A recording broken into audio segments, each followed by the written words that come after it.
Is it possible to criticize Israel without being anti-Semite? Yes. Is it possible to criticize any tenet of Islam or the behavior of any Muslim without being accused of Islamophobia? No. No.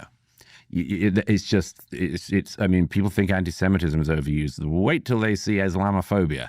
That is just, people get hosed down by that. What exactly is Islamophobia, and how is that term used and misused? Take a look at this conversation over here with Jordan Harbinger and Douglas Murray as they talk about it. Before we do, that subscribe button over there in the corner. We'd love to stay in touch. Check this out. On that note, what do you think of the term or the word Islamophobic or Islamophobia? Because I understand what people mean when they say it, but somebody was conflating criticism of Israel with anti-Semitism, and I'm sympathetic to the argument that you can have legitimate criticism of Israel, and it doesn't mean you hate Jews. And people often will say, people misuse that on both sides. Sure. But the same people who kind of will die on that hill, of course, will also say that you're Islamophobic for having a conversation like this. And I find it interesting because it seems like kind of the same thing. Well, they are similar in certain rhetorical ways. I don't think they're at all similar. Let me clarify what I mean. I feel like the word Islamophobia, it's not the same thing as racism. Like, you can have racism where you say, oh, I don't like the people from these countries or whatever. That's racism. That's prejudice. Islamophobia seems like it's a made-up term to get you to not criticize Islamic. It is a made-up term. It was made up by the Muslim Brotherhood some decades ago. Can you explain that? I don't think people know that. Yeah, it's a term, the Muslim Brotherhood, which is one of the most effective organizations, actually, of the latter half of the 20th century. They inserted this into the dialogue, and it really started to come to prominence in around the 1980s. And it was recognized. It was wheeled out because it was recognized by the Brotherhood and its affiliates to be a very useful way to cow particularly Westerners who do not want to be seen as bigoted. We in our societies in the West fear the charge of bigotry.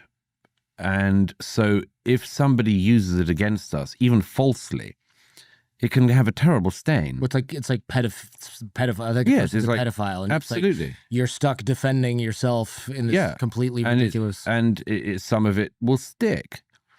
So it has been used very cynically as a tactic. Now, because it's a recent invention, there's been a lot of muddying of the waters, and a lot of people don't realize what it is, and they don't really. Is it possible to criticize Israel without being anti-Semite? Yes. Is it possible to criticize any tenet of Islam or the behavior of any Muslim without being accused of Islamophobia? No. No. I mean, people think anti-Semitism is overused. Wait till they see Islamophobia. That is just, people get hosed down by that. And I reject it because, among other things, well, first of all, it's inexact as a term because a phobia is an irrational fear of something. And there's every reason to have a rational fear of aspects of Islam. Fundamentalist Islam is something one should be rationally fearful of, concerned about, worried about.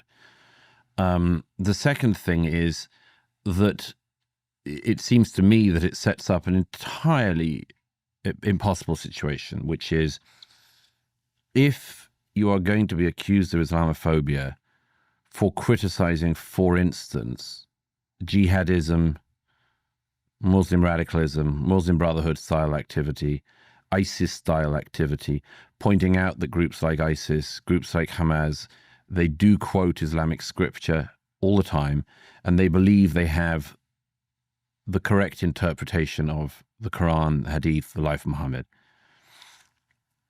Can you have any of that discussion without being accused of Islamophobia? No, not really. I mean, we've been trying for decades, and we in the West have been dancing around this. But, you can be the most secular leftist French cartoonist showing that you are trying to have the right to ridicule the Muslim faith in the same way as you ridicule the Jewish faith and the Christian faith and all other things, and you'll be called an Islamophobe, And in the cases of Charlie Hebdo, you'll have your offices shot up and your staff murdered in Paris in 2015. Mm-hmm. This thing of turning rational, like, is it a phobia of cartoonists in Europe to worry about a man with a Kalashnikov coming through the door if you draw a cartoon that is said to offend the sensibilities of some Muslims? That's not an irrational fear. It's a totally rational fear. And once you go down from that, there's a whole set of other things which are totally rational fears. I have a completely rational fear of, for instance, what I see as being the accelerating backwards bigotries in societies that import very large numbers of people from certain Muslim cultures without integrating them, because I think that there are terrible problems that can come along with it. We in Britain had a very, very visceral one in recent decades with the rape gangs in the north of England, and not just in the north of England, but across England, which were gangs of Muslim men who were, it sounds like an obscene far-right fantasy, but oh no, it happened, where thousands of young white girls, many working class, were groomed and gang raped by men who were doing it because the girls were white and because they believed that they were, as famously been said, easy meat. And now, when we became aware of that, I remember this very, very clearly in the UK, when we became aware of that in the 2000s, the story was covered over because Muslim groups and others said it was Islamophobic. And Channel 4 and other media entities who, are left-wing, when they tried to look at the story, were accused of bigotry and Islamophobia and told to shut up. And when a left-wing Labour MP mentioned this, she was called a racist and an Islamophobe and told to shut up, even though this was happening to young girls in her own constituency. And when care workers got worried that children were disappearing from the care homes, they were told to shut up because they were Islamophobic, and so on and so on. So, yes, people can use all sorts of terms to try to shut down their opponents or their critics. And we have lived through a period where that has been done with enormous liberality by a lot of people who have called anyone they don't like racist, anyone they don't like misogynistic, or anyone they don't like homophobic or transphobic or whatever. We've got a long period of the name calling. And some of it has been very effective, and some of it has been deliberately disingenuous. And I think the Islamophobia one is one example of that. The effects of that are terrible. And by the way, the inevitable effect of all of that, going back to your point about possibility of electing actually far-right governments, or certainly governments with much stricter, perhaps potentially unpleasant policies, is the same thing.